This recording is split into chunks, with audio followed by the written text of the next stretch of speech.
morning, everybody. I'm going to try to do my best to do a little bit of question and answer, maybe informational, whatever. One thing was, thanks for all the comments about me feeling better. I'm not. I don't know what's going on. I don't have a cold. People said, get over your cold. I never said I had a cold. I don't have a cold. I don't know what it is. I feel like I got an infection or something in my lungs or something. I don't know. But my wife said if I didn't feel better by Monday, I was going to the doctor. So my guess is I'm going to the doctor. This is Sunday, be tomorrow, if I can get in. Another couple of emails that I've gotten from people, and I forget who they was, that they say that Tom is giving me a ration on his channel. And I know that. He does that to try to increase his subscriber base. Poor guy, you know, he's so concerned about how many subscribers he got. And I don't know why.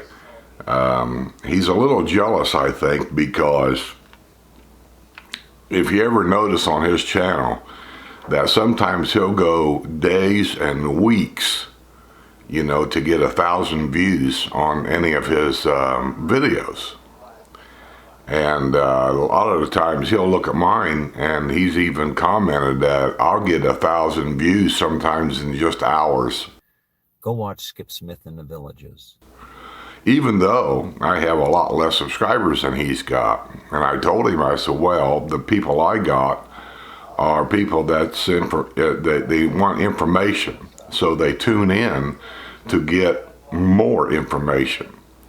And I said, your videos don't have really any pertinent information on it at all, really. It's all about your travels and you. So, and it's funny because at our house here, he wanted to go live. And I think I even made fun of it on the channel. You know, he likes to brag about the fact he's got 14,000 subscribers, which is great. I'm glad he does. But we go live and we have like 10 people watching. 10, 12. You know, 14. I don't go live that much.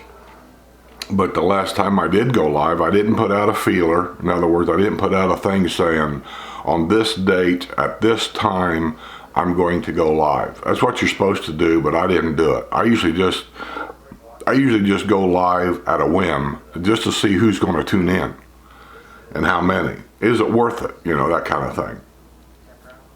He goes live. There's 14,000 people, and he's got 15 people, 20 people watching. I just think that's hilarious.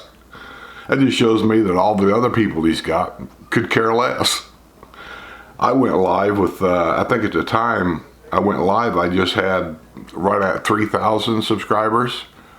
And within the first 20 minutes of being live, I had like 50 some people, I think, watching. Now, I know that's not very good for 3,000 some people, but when you compare it to his videos of 14,000 and having 12 people watching. I got to tell you, you know what? Without Skip Smith, I'd have no material at all. You know, I blew him out of the water. So he has to talk about me a lot because he's trying to get my subscribers to join his channels because basically his channel is, you know, it is what it is. But yeah, I try to help the old guy out as much as I possibly can. My dad taught me a long time ago that you should always try to help the less fortunate. So I do what I can do to help Tommy out. So those of you that don't know who I'm talking about, you want to go to Tom Hall. So it's Windrush, W-I-N-D-R-U-S-H, and then H-A-L-L. That's another thing he does. He likes to spell everything out for everybody, like everybody's a dumbass. So anyway, his name's Tom Hall. H-A-L-L. And he's got a YouTube channel where he travels and talks about himself all the time. So, go subscribe. You don't really have to listen to him if you don't want to, but go subscribe. The more subscribers you have on your channel, basically, the more power the channel has for creating income. And he's got a lot more subscribers than I do. Obviously, hardly nobody ever watches him, but he does have more subscribers than I do. So, other than that, the motorhome. I'm putting all this on one channel, by the way. I've gotten a couple of comments saying that too bad that I got screwed.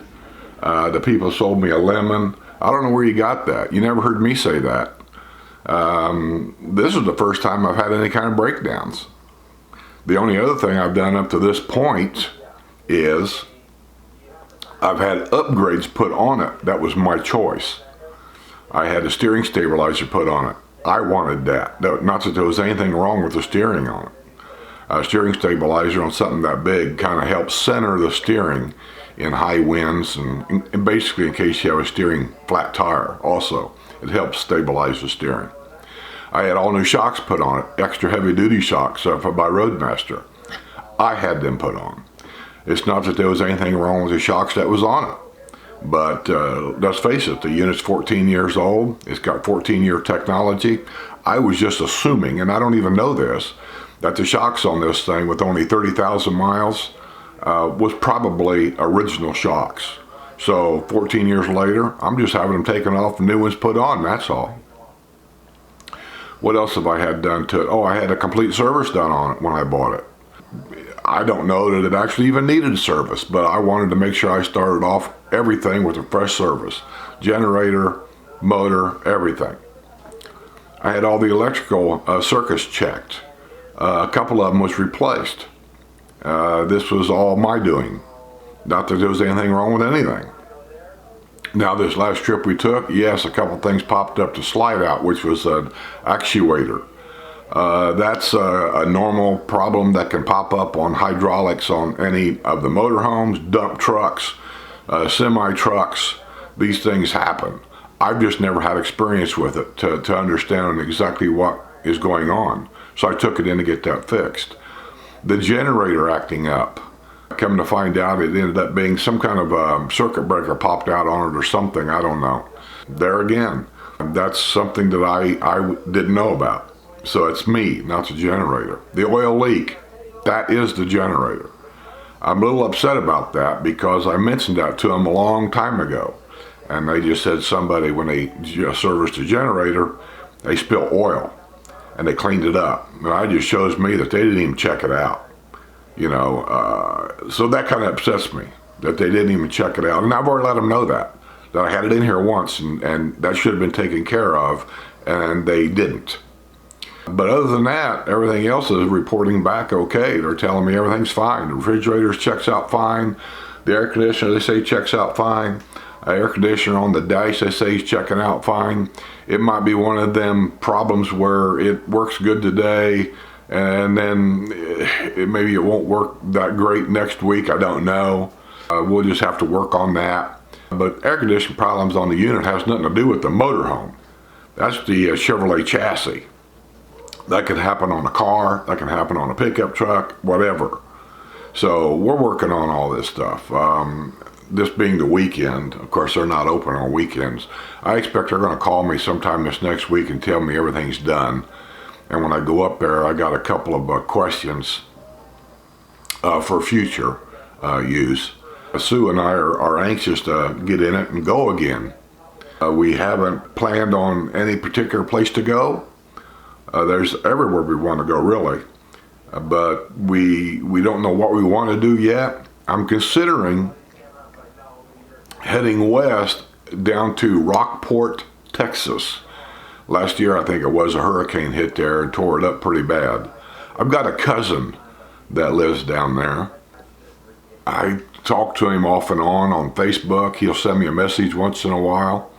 It's one of the cousins that I lost touch with years ago for, I don't know, life gets in the way. And I thought about maybe going down to Rockport. He talks about it. It looks like it could be a really nice place to spend actually go down there and spend 2 or 3 weeks maybe, and then come back. So how long would it take me to get there? I don't know. Don't know how far it is, never checked it out. I'm going to take a wild stab in the dark and say it's probably around 700 miles to get there, and then 700 miles to get back. So I'm going to probably wait because it's so far into it now. Sue has treatments every 6 weeks, and that's the way they're scheduled, every 6 weeks. She had one done like 2 weeks ago. So by the time I get the motorhome back and we get in it and get things packed the way we want it and rearranged again, we're still rearranging things. We don't know how to pack this thing. So after every trip, we're noticing we don't need this, or this should be moved over here. And so that's what we're into, doing a lot of that. So we'll be rearranging things, and I'm thinking we'll probably have to wait now till her next treatment. And then I want everything ready to go. I want full tanks of gas. I want the LP gas filled. I want all this stuff done, rearranged, packed. I'm going to test a generator over here at the storage lot. I'll let it run all day just to make sure everything's okay.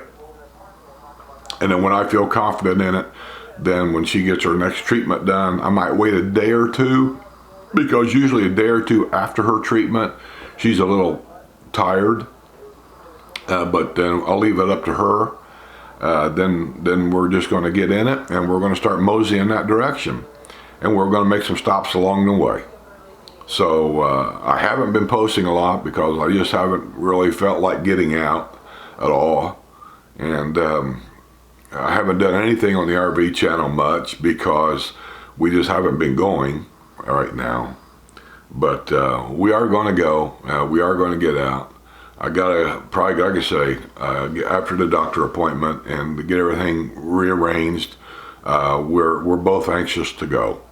So with that being said, let me get out of here. And it's very hot in Florida right now. It's in the 90s like every day. Rain almost every afternoon. So it's back to summer life here in Florida. So if you guys are getting ready to come down, just be prepared for hot, humid weather. Rain in the afternoon, which could affect, the squares down there at night, because if it's lightning, they cancel all entertainment on the square. So with that being said, let me get out of here. You guys be good. I'll see you on the road. I'll see you on the other side. Go watch Skip Smith in the Villages. See you on the other side.